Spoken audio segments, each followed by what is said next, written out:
ඔය ආදරය කරන කෙනා තව කෙනෙක් එක්ක දේවල් ෂෙයා කරගන්නකොට, තව කෙනෙක්ගේ දේවල් වලට සම්බන්ධ වෙනකොට, සෝෂල් මීඩියා වල තව කෙනෙක්ට ඇටෙන්ෂන් දෙනවා වගේ දැනනකොට අනිවාර්යෙන් තමන් ආදරය කරන කෙනා තවත් ඔපොසිට් ජෙන්ඩර් කෙනෙක් එක්ක, ඒ කියන්නේ තමන්ගේ යාළුවෙක් හෝ වෙනම දන්න අඳුන කෙනෙක් එක්ක වුණත් යම් ප්‍රමාණයකින් හෝ ගනුදෙනු සිද්ධ වෙනකොට ඔයාලට ජෙලසි එකක් ඇති වෙනවා. ඒක හරියම නැචරල්. ඒක එන්නේ ඇඩික්ෂන් එකත් එක්ක. ඒ කියන්නේ අපේ හිත කැමති නෑ කොහොමදවත් එයා අපෙන් ලොස් වෙනවට. අපෙන් ලොස් වෙනවට අපිට දෙන්න ඕන ප්‍රයොරිටි එක වෙන කෙනෙක්ට දෙනවට. මං කලින් කිව්වා වගේ එහෙම වෙන කෙනෙක් එක්ක යම් දේවල් සිද්ධ වෙනකොට, ඒ කියන්නේ අනවශ්‍ය දේවල් නෙමෙයි, මේ සාමාන්‍ය දේවල්, සමහරට යාළුවෝ අතර ෂෙයා වෙන දේවල් වෙන්න පුළුවන්. සමහර අය ඉන්නවා පොඩි මොමන්ට් එකක් තිබුණත් මාරම ජෙලසි එකක්, මාරම ඇග්‍රෙසිව් වෙනවා.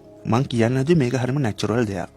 අන්නෝන්‍ය අවබෝධය මත, විශ්වාසය මත දේවල් කතා බහ කරලා මැනේජ් කරගන්න පුළුවන් තත්ත්වයක්. සමහර අයට මෙහෙම දෙයක් නොවීම නිකම්ම ජෙලසි එකක් එනවා, මට නැති වෙයි කියලා හිතනවා. ඒක ඕවර් ඇටච් කරගෙන ඉන්නවා ඇඟට. සමහර මිනිස්සු වැරදි කරනවා, වෙන ඒවා පස්සේ යනවා, වෙන අයත් එක්ක ෆ්ලර්ට් කරනවා, ආදරෙන් සලකන්න දන්නේ නැහැ, හරියට ඉන්නේ නැහැ. මේ වගේ ටොක්සික් බිහේවියර්ස් වලින් පිරුණු මිනිස්සු ඉන්නවා. ඒගොල්ලොත් මෙන්ටලි ඕවර් ඇටච් වෙලා ඉන්නේ අතන්ට. ඒ මනුස්සයා යන්නේ නැහැ කියලා දන්න නිසා තමන්ට ඕන විදිහට ඇසිරෙනවා සහ අතන්ටත් නීති දානවා. කලින් කියපු මානසිකත්වයේ හරියම නැචරල් එක ඕන විදිහට දැනෙන්න පුළුවන්. සමහර ඉන්නවා මේ මම දැන් කිව්වා වගේ ඒකට ඕව ඇටච් වෙලා ඕව මෙන්ටලි කනෙක්ට් වෙලා ඉන්න නිසා නිකම්මත් ඒ අවුල තියෙනවා. තමන් ආදරය කරන කෙනා තමන්ගෙන් එහා දශමයක දෙයක් කරොත් එහෙම ඒක මාරම හර්ට්, තරහා ගන්න බෑ, ආවේග පිට කරන්න හිතනවා. ඒගොල්ලෝ වැටෙන්නේ තනිකර ටොක්සික් ගණේට. මම ඔයාලට කියන්න උදාහරණයක් විදියට තමන්ගේ ගර්ල්ෆ්‍රෙන්ඩ් බස් එකේ යනකොට ළඟින් වෙන කොල්ලෙක් වාඩි වෙනවට කැමති නැහැ. වෙන කොල්ලෙක් කතා කරනවට කැමති නැහැ. යාළුවෝ වැඩි ආශ්‍රය කරනවට කැමති නැහැ. යාළුවෝ හරහා වෙන දේවල් වෙයි කියලා හිතනවා. සමහර ගර්ල්ස්ලා ඉන්නවා තමන් ආදරය කරන කෙනා වෙන කෙල්ලෙක් කතා කරනවට කැමති නැහැ. සමහර අය ඉන්නවා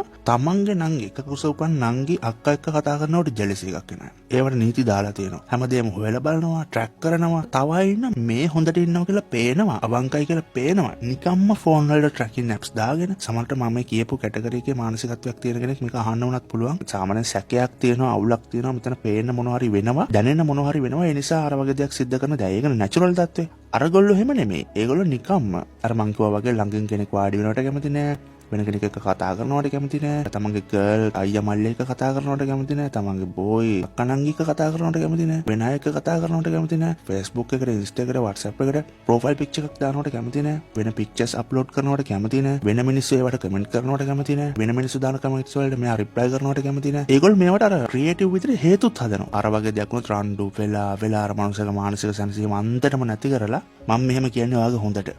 මේ සමාජ අමුතු මිනිස්සු ඉන්නේ. මම වගේ නෙමෙයි. අර මිනිස්සයා මට මොනවුනත් මෙන්ටලි කනෙක්ට් වෙලා ඉන්නේ. මෙතන තව තුන්වෙනි පාර්ශවයක් ඇවිල්ලා දේවල් හොයලා බලන්නේ නැහනේ. එතකොට අර විදිහට